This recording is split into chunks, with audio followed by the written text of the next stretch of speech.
നമസ്കാരം എല്ലാ മാന്യ സുഹൃത്തുക്കൾക്കും സിനിമ എന്ന യൂട്യൂബ് ചാനലിൻ്റെ ഏറ്റവും പുതിയ വീഡിയോയിലേക്ക് സ്വാഗതം. ഞാനിന്ന് നിങ്ങൾക്ക് മുമ്പിൽ വന്നിരിക്കുന്നത് നേര് എന്ന് പറയുന്ന സിനിമയെക്കുറിച്ചുള്ള ഒരു ഇൻ്റർവ്യൂ അല്ലെങ്കിൽ അതിൻ്റെ ഒരു പത്രസമ്മേളനം ഇന്നലെ കാണുകയുണ്ടായി. അപ്പോൾ അതിനെക്കുറിച്ച് നിങ്ങളോട് സംസാരിക്കാൻ വേണ്ടിയാണ്. തീർച്ചയായിട്ടും എനിക്ക് ഉറപ്പുണ്ട് നിങ്ങളും ആ ഒരു വീഡിയോ കണ്ടിട്ടുണ്ടാവും, അല്ലെങ്കിൽ ആ ഒരു പത്രസമ്മേളനത്തിൻ്റെ സംഭവങ്ങൾ നിങ്ങൾ കണ്ടിട്ടുണ്ടാകുമെന്ന് ഞാൻ വിശ്വസിക്കുന്നു. എന്ത് തന്നെയാലും അതിനെക്കുറിച്ച് നമ്മൾ വളരെ ചുരുക്കി ഒന്ന് സംസാരിക്കുകയാണെന്നുണ്ടെങ്കിൽ ഈ ഒരു സിനിമയെക്കുറിച്ച് ഇതുവരെ മനസ്സിലാക്കിയിരിക്കുന്നത് ഇതൊരു നല്ല സിനിമയായിട്ട് വരാനുള്ള സാധ്യതയുണ്ട് എന്നുള്ളതാണ്. ഒരു ഹിറ്റ് സിനിമയായി മാറുമോ എന്നുള്ളതൊക്കെ ബാക്കിയുള്ള കാര്യമാണ്. വിജയപരാജയങ്ങളൊക്കെ മറ്റൊരു കാര്യമാണ്. പക്ഷേ ഈ സിനിമ എനിക്കൊരു പ്രതീക്ഷ നൽകുന്ന ഒരു പ്രധാനപ്പെട്ട ഘടകം എന്താണെന്ന് ആദ്യമേ പറഞ്ഞേക്കാം. ഈ സിനിമയിൽ മോഹൻലാൽ ഒരു കഴിവ് കെട്ടവനെന്ന് പറയാൻ പറ്റത്തില്ല, കഴിവില്ലാത്തവനെന്നും പറയാൻ പറ്റത്തില്ല. താൽക്കാലികമായിട്ട് ഒരല്പം പ്രതിസന്ധിയിൽ, അതായത് വാ തുറക്കാൻ പലയിടത്തും മൗനം പാലിക്കേണ്ടി വരുന്ന ഒരു നിസ്സഹായൻ, അതാണ് കഴിവ് കെട്ടവൻ എന്നതിനേക്കാൾ അപ്പുറമായിട്ട് ഒരു നിസ്സഹായനായിട്ടുള്ള ഒരു കഥാപാത്രമായിട്ടാണ് മോഹൻലാൽ ഈ സിനിമയിൽ വരുന്നത് എന്നുള്ളത് മോഹൻലാലും അംഗീകരിച്ചിട്ടുണ്ട്. അതുപോലെ തന്നെ അതിൻ്റെ സംവിധായകനും ഇന്നലത്തെ പത്രസമ്മേളനത്തിൽ പറയുകയുണ്ടായി. തീർച്ചയായിട്ടും ഈ ഒരു നിസ്സഹായൻ എന്ന് പറയുന്ന ആ ഒരു അവസ്ഥയെ ബേസ് ചെയ്തിട്ട് വന്നിട്ടുള്ള സിനിമകൾ മലയാളത്തിൽ നോക്കുമ്പോൾ, നല്ല ഡയറക്ടർമാർ ഡയറക്റ്റ് ചെയ്തിട്ടുള്ള സിനിമകൾ മലയാളത്തിൽ നോക്കുമ്പോൾ മികച്ച കലാസൃഷ്ടികളാണ് സംഭവിച്ചിട്ടുള്ളത്. മോഹൻലാലിൻ്റെ ഈ അടുത്ത കാലത്തൊന്നും അതുപോലുള്ള കഥാപാത്രങ്ങളെ കണ്ടിട്ടില്ല എന്നുള്ളതും കൂടി ഇവിടെ എടുത്തു പറയേണ്ടതുണ്ട്. എനിക്ക് അതുപോലുള്ള നിസ്സഹായത അനുഭവിക്കുന്ന കഥാപാത്രങ്ങളെക്കുറിച്ച്, അല്ലെങ്കിൽ തൊടുന്നതെല്ലാം പരാജയപ്പെട്ടു പോകുന്ന കഥാപാത്രങ്ങളെക്കുറിച്ചുള്ള സിനിമകളെ ബേസ് ചെയ്തിട്ട് നോക്കുന്ന സമയത്ത് ഒരു സിനിമയാണ് എനിക്ക് ഓർമ്മ വരുന്നത്. പടത്തിൻ്റെ പേര് പെട്ടെന്ന് കിട്ടുന്നില്ല. പൃഥ്വിരാജ് നായകനായിട്ട് വന്ന, അദ്ദേഹത്തിന് സ്റ്റേറ്റ് അവാർഡ് കിട്ടിയ ഒരു പടമാണ്. പൃഥ്വിരാജ് നായകനായിട്ട് വന്ന നമ്മുടെ ലാൽ ജോസ് സംവിധാനം ചെയ്ത ഒരു പടം, പൃഥ്വിരാജ് ഒരു ഡോക്ടറൊക്കെ ആയിട്ട് അഭിനയിച്ച പടം. അതിനകത്ത് പൃഥ്വിരാജ് എവിടെ പോയാലും എന്ത് ചെയ്താലും അതെല്ലാം നെഗറ്റീവായിട്ട് ഭവിക്കുകയും ജീവിതത്തിൽ ഒരു പോസിറ്റീവും സംഭവിക്കാത്ത ഒരു കഥാപാത്രവുമായിട്ടാണ് അദ്ദേഹം അഭിനയിച്ചത്. പെട്ടെന്ന് ചിലപ്പോൾ കൈ പൊള്ളയേക്കാം എന്ന് നമുക്ക് തോന്നിയേക്കാവുന്ന ഒരു സബ്ജക്റ്റ്, പക്ഷേ നല്ല ഒരു കലാസൃഷ്ടിയായിട്ട് ആ പടം മാറുകയുണ്ടായി. തിയേറ്ററിൽ വിജയവും ഉണ്ടായിരുന്നു, അതുപോലെ തന്നെ അവാർഡ് കാര്യങ്ങളൊക്കെ നേടുകയും ചെയ്ത ഒരു പടമായിരുന്നു അത്. ആ ഒരു കാറ്റഗറി ആയിരിക്കില്ല ഈ നേര് എന്ന് പറയുന്ന സിനിമ. നേര് എന്ന് പറയുന്ന സിനിമയെക്കുറിച്ച് പറഞ്ഞു കേട്ടപ്പോൾ ഞാൻ ഇത് പറയാനുള്ള കാരണം എന്താണെന്ന് വെച്ച് കഴിഞ്ഞിട്ടുണ്ടെങ്കിൽ, അത്രയും ആ ഒരു നെഗറ്റീവായിട്ടുള്ള കഥാപാത്രത്തെ പോലും നമുക്ക് നല്ല രീതിയിൽ അനുഭവപ്പെട്ടു, അല്ലെങ്കിൽ നമുക്ക് നല്ല രീതിയിൽ ഫീൽ ചെയ്തു എന്നുള്ളതാണ്. കാരണം ഏറ്റവും പ്രധാനമായിട്ട് പറയേണ്ട ഒരു കാര്യം എന്താണെന്ന് വെച്ചിട്ടുണ്ടെങ്കിൽ, ഒരു സിനിമ നമ്മളൊരു പ്രേക്ഷകൻ കണ്ടുകൊണ്ടിരിക്കുമ്പോൾ അവന് ആ സ്ക്രീനിൽ കാണുന്ന നായകൻ അവൻ തന്നെയായിട്ടാണ് അവൻ ഫീൽ ചെയ്യുന്നത്. അങ്ങനെ ഫീൽ ചെയ്താൽ മാത്രമാണ് ഒരു സിനിമ വിജയിക്കത്തുള്ളൂ, അല്ലെങ്കിൽ പ്രേക്ഷകൻ്റെ മനസ്സിൽ കയറിയെന്ന് നമുക്ക് പറയാൻ സാധിക്കത്തുള്ളൂ. അതല്ലാതെ സ്ക്രീനിൽ എന്തൊക്കെയോ കാട്ടിക്കൊണ്ടിരിക്കുന്നു, നമ്മൾ ഇവിടെ ഇരുന്ന് കണ്ടുകൊണ്ടിരിക്കുന്നു എന്നുള്ളൊരു ഫീല് വന്നു കഴിഞ്ഞാൽ, ഇപ്പോൾ ഇറങ്ങിയ ബാന്ദ്ര പോലുള്ള, അല്ലെങ്കിൽ കിങ് ഓഫ് കൊത്ത പോലുള്ള ചില മാസ് സിനിമകളൊക്കെ കണ്ടപ്പോൾ ആ ഒരു ഫീല് ഞാൻ റിവ്യൂ ചെയ്തപ്പോൾ പറഞ്ഞിരുന്നു. സ്ക്രീനിൽ അവർ എന്തൊക്കെയോ കാട്ടിക്കൂട്ടുന്നു, ഇപ്പുറം ഇരിക്കുന്ന നമ്മളത് വെറുതെ കണ്ടുകൊണ്ടിരിക്കുന്നു എന്നതിൽ നമ്മളും ആ ഒരു സിനിമയും തമ്മിൽ യാതൊരുവിധ കണക്ഷനും ഉള്ളതായിട്ട് ഫീൽ ചെയ്തില്ല. അത് എനിക്ക് തോന്നിയ കാര്യം ഞാൻ ആ റിവ്യൂവിൽ പറഞ്ഞു എന്നല്ലാതെ വേറെ ഒന്നും ഉണ്ടായിരുന്നില്ല. പക്ഷേ അത് ആ പടം കണ്ട് ആർക്കും ആ ഒരു കണക്ഷൻ ഫീൽ ചെയ്തില്ല എന്നുള്ളത് പിന്നീട് അതിൻ്റെ റിസൾട്ട് നോക്കുമ്പോൾ നമുക്ക് മനസ്സിലാക്കാൻ സാധിച്ചു. എന്ത് തന്നെയാലും ആ ഒരു സംഭവം തന്നെയാണ് ഇപ്പോൾ നേര് എന്ന് പറയുന്ന സിനിമയിലെ മോഹൻലാലിൻ്റെ കഥാപാത്രത്തെക്കുറിച്ചും പറഞ്ഞിരിക്കുന്നത്.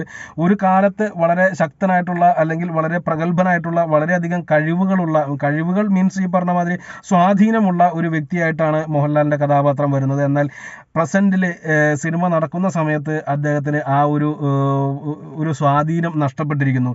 സ്വാധീനം നഷ്ടപ്പെട്ടത് കൊണ്ട് തന്നെ അദ്ദേഹത്തിൻ്റെ കഴിവുകൾ അദ്ദേഹത്തിന് യൂസ് ചെയ്യാൻ പറ്റാതെ വരുന്നു. അദ്ദേഹത്തിന് കേസുകൾ ഏറ്റെടുക്കാൻ പറ്റാതെ വരുന്നു. അദ്ദേഹം പല സ്ഥലങ്ങളിലും സൈലൻ്റായി പോകുന്നു, അല്ലെങ്കിൽ സംസാരിക്കാൻ വാക്കുകളില്ലാതെ, മറുപടി കൊടുക്കാൻ വാക്കുകളില്ലാതെ അദ്ദേഹം സൈലൻ്റായി പോകുന്നു. അങ്ങനെ ഒരു കഥാപാത്രമായിട്ടാണ് മോഹൻലാൽ ഈ സിനിമയിൽ വരുന്നത് എന്ന് പറഞ്ഞപ്പോൾ തന്നെ ആ സിനിമയെക്കുറിച്ചൊരു പ്രതീക്ഷ മനസ്സിൽ ഉണ്ടായി എന്നുള്ളത് ഒറ്റ വരിയിൽ തന്നെ പറയാവുന്ന ഒരു സത്യമാണ്. പിന്നീട് ആ ഒരു കഥാപാത്രം ഒരു ഘട്ടത്തിൽ ഇതിൻ്റെ നേര് കണ്ടെത്താൻ, അല്ലെങ്കിൽ സത്യം കണ്ടെത്താനായിട്ട് ശ്രമിക്കുന്നിടത്താണ് ആ സിനിമയുടെ വിജയമെന്നും, അല്ലെങ്കിൽ ട്വിസ്റ്റ് എന്നും പറയുന്നുണ്ട് ഈ ഒരു ഇൻ്റർവ്യൂവിൽ. തീർച്ചയായിട്ടും അത് നോക്കുന്ന സമയത്ത് തന്നെ നമുക്ക് ആ ഒരു നല്ലൊരു പാറ്റേൺ, അതായത് ഒരു തുടക്കത്തിൽ തന്നെ ഇങ്ങനെ കാണിച്ചിട്ട് പിന്നീട് ഉടൻ തന്നെ മാറ്റുക എന്നതിനേക്കാൾ അപ്പുറമായിട്ട് അതൊരു ഇൻ്റർവ്യൂവിൽ വരെ ആ ഒരു നിസ്സഹായത കൊണ്ടുവന്ന് അവസാന നിമിഷത്തിലേക്ക് എത്തുമ്പോഴായിരിക്കും ആ ഒരു തിരിച്ചുവരവ്, അല്ലെങ്കിൽ ആ ആ ഒരു പ്രൗഢിയിലേക്ക് അല്ലെങ്കിൽ പഴയ പവറിലേക്ക് മോഹൻലാലിൻ്റെ കഥാപാത്രം തിരിച്ചു വരിക, ആ ഒരു പാറ്റേൺ ആണ് ഈ സിനിമയിൽ ഫോളോ ചെയ്യുന്നതെന്നാണ് ഈ ഒരു ഇൻ്റർവ്യൂയിലൂടെ മനസ്സിലാക്കിയത്. അങ്ങനെയാണ് എന്നുണ്ടെങ്കിൽ മികച്ച ഒരു അനുഭവമായിരിക്കും തിയേറ്ററുകളിൽ നിന്ന് നേടാൻ സാധിക്കുക എന്നുകൂടി മനസ്സിലാക്കിയെടുക്കുന്നു. എന്ത് തന്നെയായാലും മോഹൻലാലിൻ്റെ ഇപ്പോൾ സ്ഥിരമായിട്ട് നമ്മൾ കേട്ടുകൊണ്ടിരിക്കുന്ന മോഹൻലാലിൻ്റെ കഴിവ് നഷ്ടപ്പെട്ടു, അദ്ദേഹത്തിൻ്റെ അഭിനയ പ്രാധാന്യമുള്ള വേഷങ്ങൾ അദ്ദേഹം ചെയ്യുന്നില്ല, അല്ലെങ്കിൽ മുഖം അനക്കുന്നില്ല, താടി അനക്കുന്നില്ല എന്നൊക്കെ പറഞ്ഞുകൊണ്ടുള്ള ഹേറ്റേഴ്സിൻ്റെ ഒക്കെ കമൻറ്റുകൾ നമ്മൾ കാണാറുണ്ട്. ആ ഒരു കാറ്റഗറിക്ക് പറ്റുന്ന ഒരു സിനിമയായിരിക്കും ഇതെന്ന് എനിക്ക് തോന്നുന്നില്ല. അതായത് അങ്ങനെ കളിയാക്കാൻ ചാൻസ് കിട്ടുന്ന ഒരു സിനിമയായിരിക്കും ഇതെന്ന് എനിക്ക് തോന്നുന്നില്ല. ഈ സിനിമയിൽ കുറച്ചെങ്കിലും അഭിനയിക്കാനാവുന്ന അല്ലെങ്കിൽ അഭിനയ പ്രാധാന്യമുള്ള സിറ്റുവേഷൻസ് ക്രിയേറ്റ് ചെയ്തിട്ടുണ്ടാവുമെന്ന് വിശ്വസിക്കുന്നു. ജിത്തു ജോസഫ് എന്ന് പറയുന്ന ഡയറക്ടർ ഒരു നല്ല ഡയറക്ടറാണ്, നല്ലൊരു തിരക്കഥാകൃത്താണ്. തിരക്കഥ അദ്ദേഹമല്ല ചെയ്തതെന്നുണ്ടെങ്കിൽ പോലും നല്ലൊരു തിരക്കഥാകൃത്താണ്, നല്ലൊരു സംവിധായകനാണ്. മാത്രവുമല്ല വലിയ വലിയ ഹിറ്റുകൾ സൃഷ്ടിച്ചിട്ടുള്ള വ്യക്തിയാണ്. നല്ല ത്രില്ലിങ് എക്സ്പീരിയൻസ് തിയേറ്ററുകളിൽ നൽകിയിട്ടുള്ളൊരു സംവിധായകനാണ്. എന്ന് കരുതി അദ്ദേഹം നല്ല അഭിനയ പ്രാധാന്യമുള്ള മുഹൂർത്തങ്ങളൊന്നും അദ്ദേഹത്തിൻ്റെ ഒരു സിനിമയിലും അദ്ദേഹം ചെയ്തിട്ടില്ല. അദ്ദേഹത്തിൻ്റെ നല്ല സിനിമ, അദ്ദേഹം ഇതുവരെ കരിയറിൽ ചെയ്ത ഏറ്റവും നല്ല സിനിമ എന്ന് ഞാൻ വിശ്വസിക്കുന്നത് പൃഥ്വിരാജ് നായകനായിട്ട് വന്ന മറ്റേ ഇതാണ് മെമ്മറീസ് എന്ന് പറയുന്ന സിനിമയാണ്. മെമ്മറീസിന് ശേഷവും അദ്ദേഹം പൃഥ്വിരാജായിട്ട് ഒന്നിച്ചു വന്നിട്ടുണ്ടെങ്കിൽ അതൊക്കെ ഏറ്റവും വേസ്റ്റ് സിനിമയായിട്ടാണ് ഞാൻ കണക്കൂട്ടുന്നത് അദ്ദേഹത്തിൻ്റെ കരിയറിൽ. വിജയ സിനിമയായിരുന്നു, പക്ഷേ ഊഴം തിയേറ്ററിൽ വിജയിച്ച സിനിമയായിരുന്നു, പക്ഷേ ആ ഒരു ഫീല് കിട്ടാതെ പോയ ഒരു സിനിമയായിരുന്നു. എന്തുതന്നെയാലും മെമ്മറീസ് പോലുള്ള അല്ലെങ്കിൽ മെമ്മറീസിൽ ത്രൂ ഔട്ട് ഒരു അഭിനയ പ്രാധാന്യമുള്ള കഥാപാത്രമായിരുന്നു പൃഥ്വിരാജിന് കൊടുത്തത്. അത് നല്ല രീതിയിൽ തന്നെ ഏറ്റവും ഒരു പക്ഷേ അതുപോലുള്ളൊരു കഥാപാത്രത്തെ ഏറ്റവും മനോഹരമായിട്ട് ഈ അടുത്ത കാലത്ത് വിഷ്വലൈസ് ചെയ്തത് മെമ്മറീസ് എന്ന് പറയുന്ന സിനിമയിൽ തന്നെയാണ്. അത് ഇദ്ദേഹത്തിൻ്റെ ഒരു കഴിവാണ്. വളരെയധികം വെയിലടിക്കുന്നു, എന്നെ കാണാനേ ഇല്ല. ഓക്കെ, അപ്പോൾ ആ ഒരു കാറ്റഗറി അല്ലെങ്കിൽ ആ ഒരു അഭിനയത്തിൻ്റെ ആ ഒരല്പമെങ്കിലും ആഴം അളക്കാനായിട്ട് അദ്ദേഹം അതിനകത്ത് ശ്രമിച്ചിട്ടുണ്ട്. ആ ഒരു ശ്രമമായിരിക്കും ഈ ഒരു ചിത്രത്തിലും അത് നേരി എന്ന് പറയുന്ന സിനിമയിലും കാണാൻ പോകുന്നത് എന്ന് തന്നെ വിശ്വസിക്കുന്നു. ഒരു ഭീകരമായിട്ടുള്ള ഗംഭീരമായിട്ടുള്ള അഭിനയ മുഹൂർത്തങ്ങളൊക്കെ വെച്ചിട്ട് മോഹൻലാലിൻ്റെ ഒരു ശക്തമായിട്ടുള്ള നടൻ എന്ന രീതിയിലുള്ള ഒരു തിരിച്ചുവരവ് എന്നൊന്നും ഈ സിനിമയിൽ പ്രതീക്ഷിക്കുന്നില്ല. ഒരു തിയേറ്റർ വിജയമായിട്ട് മാറുമെന്ന് തന്നെ വിശ്വസിക്കുന്നു. തിയേറ്ററിൽ നല്ല അനുഭവം കാഴ്ചവെക്കാൻ സാധിക്കുന്ന ഒരു സൈലന്റ് കില്ലറായിട്ടായിരിക്കും ഈ സിനിമ തിയേറ്ററുകളിലേക്ക് എത്തുക എന്ന് കൂടി ഞാൻ വിശ്വസിക്കുന്നു. സൈലന്റ് കില്ലർ എന്നതുകൊണ്ട് ഉദ്ദേശിച്ചത് ഒരു ഭീകരമായിട്ടുള്ള ഒരു ഹൈപ്പ് ക്രിയേറ്റ് ചെയ്യാൻ അവർ ശ്രമിച്ചിട്ടേ ഇല്ല. ഹൈപ്പ് ഒട്ടും തന്നെ ക്രിയേറ്റ് ചെയ്യാതിരിക്കാൻ വേണ്ടി അവർ ശ്രമിക്കുന്നത് പോലെയാണ് ഫീൽ ചെയ്യുന്നത്. അതായത് ഫാൻസുകാർ ഒരു മോഹൻലാൽ ഫാൻ ബോയ് ആ ഒരു സിനിമ കണ്ട് കൈയടിച്ച് തുള്ളി ഡാൻസ് കളിച്ച് കാണാവുന്ന ഒരു സിനിമയായിട്ട് ഫീൽ ചെയ്യുന്നില്ല. ആ ഒരു ഫീൽ ഉണ്ടാക്കാതിരിക്കാനാണ് അവർ ശ്രമിക്കുന്നത്. കാരണം അങ്ങനെ ഒരു ഫീൽ കൊടുത്തിട്ട് തിരിച്ച് നേരെ തിയേറ്ററിൽ കയറുമ്പോൾ മോഹൻലാൽ ഒരു നിസ്സഹായനായിട്ട് തിയേറ്ററിൽ നിൽക്കുന്നു. ആൾക്കാരൊക്കെ വന്ന് മോഹൻലാലിനെ തെറി പറഞ്ഞുകൊണ്ട് പോകുന്നത് കണ്ടു കഴിയുമ്പോൾ ഈ ഫാൻസുകാരൻ തന്നെ തെറി വിളിക്കും മോഹൻലാലിനെയും ഡയറക്ടറെ. അപ്പോൾ അതങ്ങോട്ട് ഒഴിവാക്കാമെന്ന് കരുതിയിട്ടായിരിക്കും ഇവർ ഈ ഒരു ഹൈപ്പ് കുറച്ചിരിക്കുന്നത്. എന്തിനേലും അഭിനയ പ്രാധാന്യമുള്ള റോള് മോഹൻലാലിൽ നിന്ന് കാണണമെന്നുണ്ടെങ്കിൽ നേരി എന്ന സിനിമയിൽ ഒരു ചെറിയ ഒരു ഭാവം കാണാൻ സാധിക്കുമെന്ന് വിശ്വസിക്കുന്നു. അതല്ല എന്നുണ്ടെങ്കിൽ മലൈക്കോട്ടെ വാലിബൻ തന്നെ വരേണ്ടിയിരിക്കുന്നു.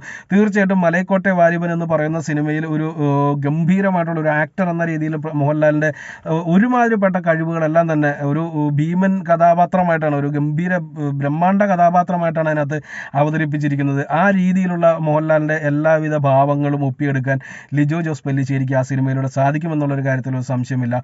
അതുകൊണ്ട് തന്നെ മോഹൻലാലിൻ്റെ അഭിനയ പ്രാധാന്യമുള്ള റോളുകൾ കാത്തിരിക്കുന്ന ഫാൻസുകാരോട് അത് മലൈക്കോട്ടെ വാലിബനിലായിരിക്കും സാധിക്കുക. ഒരു പക്ഷേ മാസ് ആഗ്രഹിക്കുന്നവർക്കും അത് തന്നെയായിരിക്കും സംഭവിക്കുക. എന്നെ കുറ്റപ്പെടുത്തരുത്, ഒരു രക്ഷയും ഇല്ല.